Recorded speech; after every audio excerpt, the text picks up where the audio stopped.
Hello everyone, কেমন আছো তোমরা? আবার একটা মিনি ব্লগ নিয়ে চলে এলাম।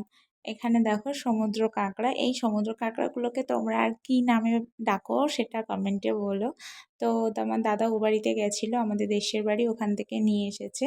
তো আমি রাত্রে খাওয়ার জন্য আলু ভাজা আর রুটি বানিয়েছিলাম।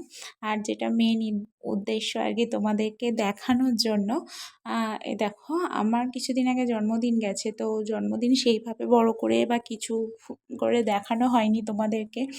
তো তোমার দাদা বুঝে গেছিলো যে আমি নূপুর পরতে খুব ভালোবাসি। তো সেই জন্য আমার জন্য এক জোড়া নূপুর এনেছে। আমি বলেছি আমার চওড়া আছে কিন্তু সরুর মধ্যে হলে খুব ভালো হয়। তো দেখো সরুর মধ্যে দিয়েছে। আর সামনে আমার আরেকজনের প্রিয় খুব কাছের একটা মানুষের বার্থডে আছে, তো তার জন্য এই ব্রেসলেটটা আমি বানিয়েছি, অর্ডার দিয়ে এসেছিলাম দোকানে। দেখো ব্রেসলেটটা কেমন হয়েছে, নূপুরের ব্রেসলেটটা কেমন হয়েছে কমেন্টে বলো।